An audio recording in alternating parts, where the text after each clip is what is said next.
오늘 새벽에 우리에게 주실 하나님의 말씀은 마가복음 제15장 1절로 15절까지 말씀을 한 절씩 교독하겠습니다. 마가복음 제15장 1절로 15절까지입니다.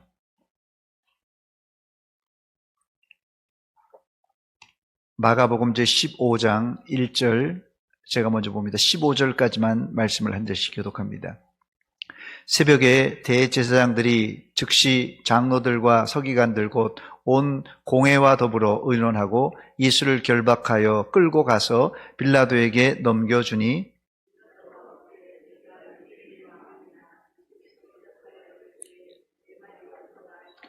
대제사장들이 여러 가지로 고발하는지라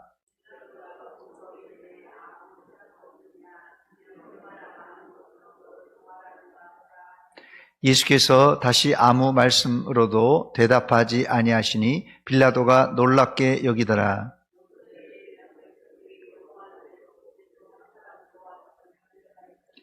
밀란을 꾸미고 그 밀란 중에 살인하고 체포된 자 중에 바라바라 하는 자가 있는지라. 빌라도가 대답하여 이르되 너희는 내가 유대인의 왕을 너희에게 놓아주기를 원하느냐 하니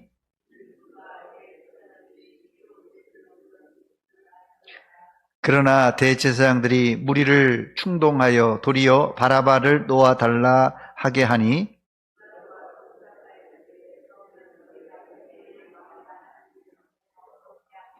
그들이 다시 소리 지르되 그를 십자가에 못 박게 하소서.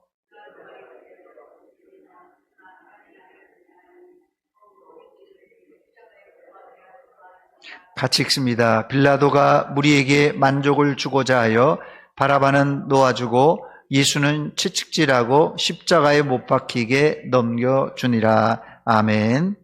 하나님께 가까이 함이 내게 복이라. 김용환 목사. 사랑의 주님 십자가의 사랑들 실천할 수 있는 믿음 허락하여 주시옵소서. 정현철 집사님, 전은숙 권사님들입니다. 주님 사랑합니다. 특세를 통하여 주님의 고통의 소리를 듣게 하시고 나의 원대로 기도하지 않게 하시고 오직 하나님 아버지의 영광을 위하여 기도하게 하옵소서. 응답받는 기도의 능력을 주시옵소서. 우리 장균영 집사님, 오정숙 권사님, 주연이, 주은이 예물드립니다. 하나님 아버지 감사합니다. 예수님을 베드로가 부인했을 때 눈물로 통곡하며 기도한 것 같이 죄를 지으면 바로 회개하게 해주세요. 이주연 어린이 드립니다. 우리를 사랑하고 죄를 용서해 주셔서 감사합니다. 이주연 어린이. 고난주간 특세 은혜 주신 감사합니다. 담임 목사님 용육 강건하기를 기도합니다. 양정순 권사님 드립니다. 성령 충만 주시옵소서. 이열 권사님. 예수님 십자가의 사랑으로 믿음으로 살게 하시오며 오늘도 아버지께 의지하오며 사랑으로 나아가게 하옵소서. 서명순 집사님들입니다. 영적으로 메말랐던 심령이 말씀과 기도를 드릴 때 회복되기를 소원합니다. 이은경 권사님들입니다. 기도하겠습니다. 하나님 우리 아버지 은혜와 사랑을 감사드립니다. 이 새벽을 깨우고 주님 앞에 나왔습니다. 하나님 아버지 저희들을 불쌍히 여겨주시고 긍휼을 베풀어 주시옵소서. 이번 특세를 통하여 하나님께 더 가까이 가는 기회가 되게 하시고 특별히 이 고난주간 이 특세를 통하여서 예수 그리스도의 십자가를 경험하게 하시고 나도 십자가 지고 예수님을 따르는 온 성도들 되게 하여 주시옵소서. 오늘도 간절한 기도의 제목을 가지고 예물 드린 손길과 가정 위에 자녀들 위에 하나님의 은혜와 복을 내리어 주시옵소서. 예수님의 이름으로 기도하옵나이다. 아멘. 할렐루야. 오늘 특세에 나오신 여러분들을 주의 이름으로 환영하고 축복합니다. 오늘 본문의 시작은 대제사장들과 온 공회원들이 예수님을 결박하여 끌고 빌라도에게 넘겨주는 장면입니다. 이미 대제사장은 예수님에게 신성 모독죄로 사형을 내린 바가 있습니다. 그러나 이 당시 이스라엘은 로마 식민지 상태였기 때문에 사형 판결은 반드시 총독이 내려야 했었습니다. 그래서 대제사장과 온 공회는 예수님을 빌라도 총독에게 끌고 간 것입니다. 사실 예수님은 빌라도 총독 관저에서 이제 비로소 정식 재판에 회부된 것입니다. 첫 번째, 이 빌라도는 예수님을 신문했습니다. 본문 2절 말씀 보니까 빌라도가 묻되 내가 유대인의 왕이냐? 예수께서 대답하여 이르시되 네 말이 옳도다 하시매. 빌라도는 예수님이 붙들려온 사건의 핵심을 알고 있었습니다. 그래서 그는 로마법에 저촉되는 핵심 내용을 질문한 것입니다. 그러나 이미 이 새벽에 대제사장들의 관심은 다른 데 있었어요. 예수님이 그리스도인가 아닌가, 더 나아가서는 하나님의 아들인가 아닌가, 여기에 관심이 있었습니다. 그래서 대제사장의 신문의 핵심이 뭡니까? 네가 하나님의 아들 그리스도냐? 이렇게 물어본 것입니다. 그러나 이런 질문은 빌라도가 보기엔 순전히 종교적인 질문에 불과했던 것입니다. 그래서 별 관심을 갖지 않았어요. 그 이유가 있는데, 로마가 이 전체 로마 제국을 지배하면서 여러 속국을 점령하고는 피지배국의 반발을 최소화하기 위해서 피지배국의 종교나 문화를 최대한 보장해주는 유화 정책을 썼기 때문에 그렇습니다. 물론 나중에는 황제 숭배를 강요하기도 했지만, 그래도 이스라엘은 대제사장을 비롯한 공의회를 자치적으로 운영하게끔 했고, 또 하나님께 제사도 드릴 수 있게 보장해 주었습니다. 그러므로 이 빌라도는 유대 종교에 관해서는 이 사실 터치하지 않으려고 했어요.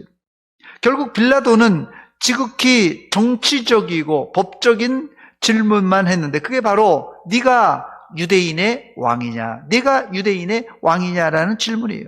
이 질문은 로마법에 저촉이 되는 핵심 내용입니다. 이스라엘은 로마의 속국이었기에 유대 나라에는, 이스라엘에는 왕이 없고, 왕이 있다면 로마 황제 한 사람만 왕이에요. 그런데 예수님은 자신을 왕이라고 총독 앞에 겁도 없이 말했으니 이것은 명백한 국가 반란죄에 해당합니다.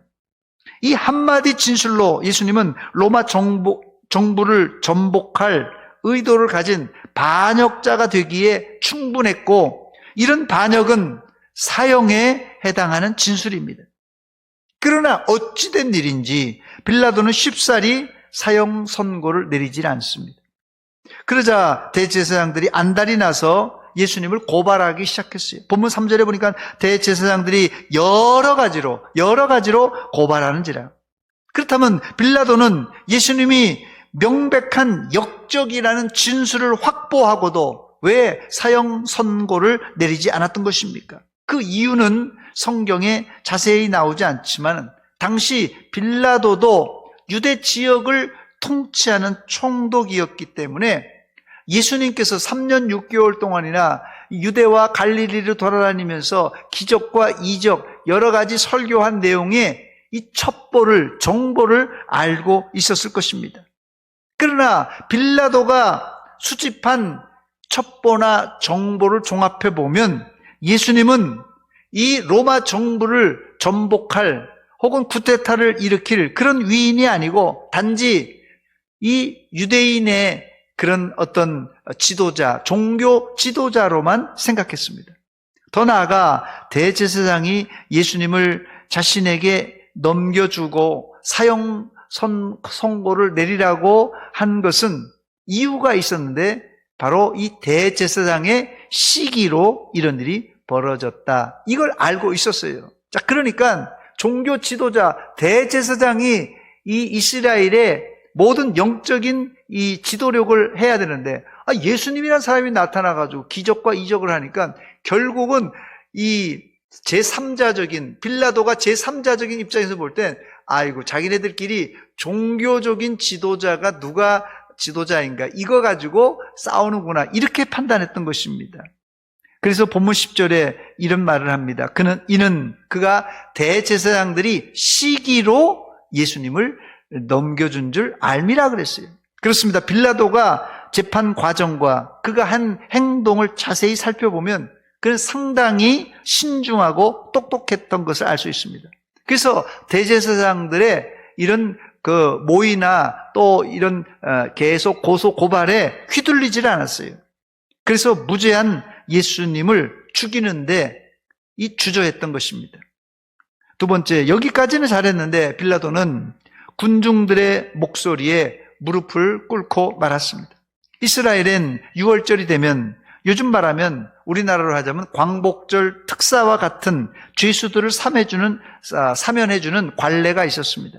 본문 6절 말씀입니다. 명절이 되면 백성들이 요구하는 대로 죄수 한 사람을 놓아주는 전례가 있더니 그랬어요. 이런 특별 사면은 피지배국이지만 백성들의 목소리를 들어주는 황제의 이 넓은 아량, 이 관용 정책에 의한 것이었습니다.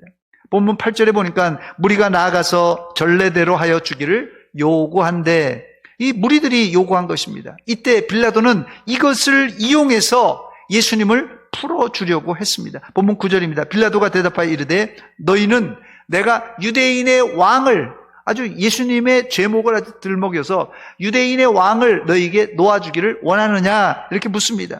왜 이런 말을 했다고요? 빌라도가 예수님은 죄가 없는 줄 알았고 대제사장들의 시기로 자신에게 넘겨준 줄 알았기 때문에 그렇습니다. 그러나 대제사장들은 역으로 백성들을 선동하여 악질 죄수였던 바라바를 놓아주라고 사주합니다. 본문 11절입니다. 그러나 대제사장들이 무리를 충동하여 도리어 바라바를 놓아달라 하게 하니 그랬어요. 빌라도는 예수님이 죄 없으신 줄 알고 풀어주려고 관례에 의해 특별 사면을 쓰려고 했지만 이 대제사장들이 선동한 무리에게 휘둘려 결국 예수님을 십자가에 매달아 죽입니다. 여기 빌라도의 문제는 죄 없는 예수님을 무죄 처리할 생각은 안 하고 어떻게 처형할 것인가 군중들에게 물어봤어요. 본문 12절입니다. 빌라도가 또 대답하여 이르되 그러면 너희가 유대인의 왕이라 하는 일을 내가 어떻게 하랴? 내가 어떻게 하랴? 빌라도의 문제가 무엇입니까? 여러분, 이 빌라도는 총독이고 정식으로 임명된 이 3권을 다 가지고 있었어요. 그냥 행정적인 총독뿐만 아니라 대법관의 역할도 감당할 수 있었던 것입니다. 자, 그러니까 빌라도는 이 사람이 죄가 있으면은 이제 사형을 내리든지 뭐 형을 때리든지 죄가 없으면 무죄 석방하는 것이 이 법관의 도리가 아니겠습니까? 그런데 지금 총독은 처음에는 예수님을 풀어줄 생각으로 일을 진행했지만 성난 군중들 앞에 자신의 정의를 팔아먹고 말았습니다. 이것이 바로 빌라도의 실수였습니다. 그는 총독이었기 때문에 얼마든지 자기의 권한으로, 자기의 고유 권한으로, 아니 황제가 부여해 준 이 총독의 권한으로 예수님을 판단해서 죄가 없으면 살려주고 죄가 있으면 뭐 사형이든지 뭐 이런 형을 때릴 수가 있었습니다. 그러나 예수님의 판결을 누구에게요? 폭도들에게 물어본 겁니다. 자기의 고유한 권한을 이 폭도들에게 물어본 것이에요. 그 이유가 무엇입니까? 그 이유가 있는데 보면 15절에 잘 기록되어 있습니다. 빌라도가 무리에게 만족을 주고자 하여 바라바는 놓아주고 예수는 채찍질하고 십자가에 못 박히게 넘겨주니라. 이게 바로 빌라도의 잘못입니다.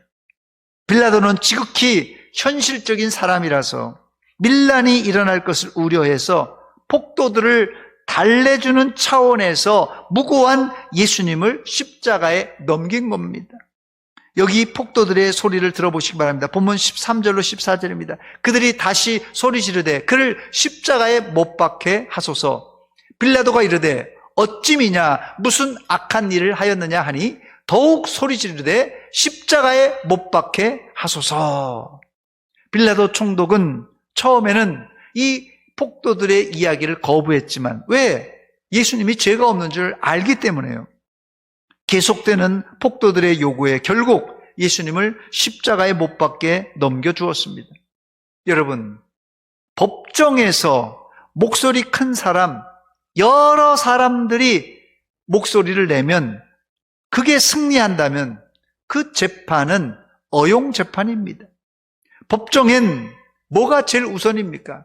목소리가 커도 많은 사람들이 지지해도 그게 문제가 아니라 법에 따라서 법의 정의가 세워져야 이 법관의 의무를 다한 것이에요. 그게 법정에서 해야 될 일입니다.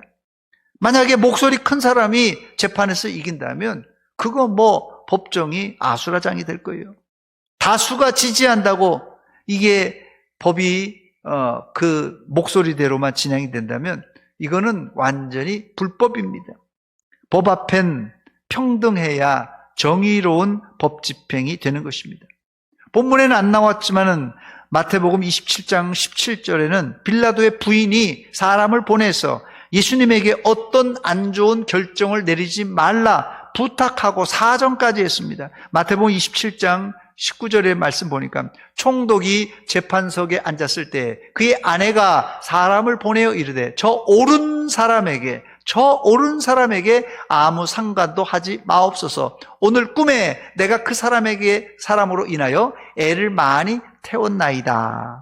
부인이 특별히 사람을 보내어서 꿈자리가 뒤숭숭한데 저 옳은 사람을 이제 상관하지 말라는 이런 부탁입니다. 그러나 빌라도는 폭도들이 밀란을 일으킬까봐, 또 두 번째는 자신의 책임을 피해 가려고 폭도들 앞에서 자기는 물을 가져오라고 해서 손을 씻어냅니다. 마태복음 27장 24절로 25절입니다. 물을 가져다가 무리 앞에서 손을 씻으며 이르되 이 사람의 피에 대하여 나는 무죄하니. 그러니까 예수님이 죄 없는 줄 알았어요. 이 사람에 대하여 나는 무죄하니 너희가 당하라. 백성이 다 대답하여 이르되, 백성이 겁도 없이 뭐라고 합니까? 그 피를 우리와 우리 자손들에게 돌리소서 그랬어요. 이스라엘 백성들은 겁도 없이 예수님을 죽인 죄를 우리와 우리 자손들에게 돌리라고 외쳤습니다. 왜 이스라엘이 2000년 동안이나 나라를 잃고 떠돌아다니며 수모를 겪었던 것입니까? 바로 이런 이유 때문이에요. 이런 엉터리 재판을 했기 때문에, 또 폭도들이, 이스라엘 백성들이 예수님의 십자가에 죽인 피, 그거를 우리와 우리 자손들에게 그 피를 돌리라고 그렇게 얘기했기 때문에 바로 이스라엘이 이런 예수님의 십자가의 핏값으로 2000년 동안이나 이렇게 방황했던 것입니다. 더 나아가 빌라도도 그 잘못을 이제 회피할 수가 없었어요. 엉터리 재판을 했기 때문에 기독교가 전파되는 곳 어디서나 예수님은 누구에게요? 본디오 빌라도에게 고난을 받으사 십자가에 달려 돌아가셨다고 매주 본디오 빌라도가 예수님을 죽였다고 고백하는 것입니다. 이제 말씀을 마치며 기도 제목을 찾아보기로 합니다. 첫 번째는 우리가 회개합시다. 내 주장을 관철하기 위해서 목소리 높인 적은 없는가? 우리가 왜 목소리를 높입니까? 자기 주장이 안 받아들이니까 주장을 관철하기 위해서 목소리를 높여요. 목소리를 높인 적은 없는가? 하나님보다 사람을 두려워하여 하나님의 뜻과 정의를 저버리는 일은 없는가 회개하는 시간입니다. 두 번째는 예수님은 죽음 앞에서도 자신의 진술을 굽히지 않았습니다. 나도 목에 칼이 들어와도 예수님을 부인하지 말게 하옵소서. 내 목에 칼이 들어와도 내가 예수님 부인하지 말게 하옵소서. 세 번째는 중직자 선출을 위해서 기도합니다. 우리가 지금 이름을 불러가면서 기도하는데, 이 중직자 선출을 통하여 우리 교회에 좋은 일꾼이 뽑힐 뿐 아니라 또한 전도의 문이 활짝 열려지게 하여 주시옵소서. 오늘도 새벽에도 제가 이름을 한번 불러드립니다. 우리 장로 후보 정현철, 이정국, 윤택중, 김남욱, 유병복. 집사 후보입니다. 강현, 김대원, 박장순, 송우준, 정규철, 조성훈. 권사 후보입니다. 김리경, 김인숙, 김현연, 박경옥, 박옥선, 박은영, 박진숙, 송복이, 신동순, 이미영, 이영자, 이문자, 이미숙, 주문순, 최재영 15명입니다. 여러분들이 이름을 불러가면서 기도해 주시고 이들을 통하여서 교회가 든든하게 세워지고 또한 전도의 문이 활짝 열려지게 하여 주시옵소서. 이제 총선을 앞두고 있습니다. 우리 총선을 통하여 좋은 일꾼들을 뽑게 하여 주시옵고 나라가 안정되게 하여 주시옵소서. 의료 대란이 일어나지 않도록 하나님께서 막아 주시옵소서. 다섯 번째, 선교지와 전쟁 및 고난을 겪고 있는 지역에 오히려 이 혼란 가운데 복음이 전파되게 하여 주시옵소서. 선교사들이 오히려 이런 어려운 가운데서도 선교의 문이 활짝 열려지기 위해서 기도해 주시기 바랍니다. 여섯 번째, 교회의 교육자들과 우리 중직자들, 우리 장로님들, 집사님들, 권사님들이 성령과 지혜가 충만한 지도력을 잘 펼칠 수 있게 도와달라고 기도하시고 1040 중장기 발전 계획이 은혜롭게 잘 진행되기 위해서 기도해 주시기 바랍니다. 그리고 개인 기도, 여러분의 가족과 특별히 환자들을 위해서 기도하다가 여러분 자유롭게 돌아가시기 바랍니다. 찬송과 우리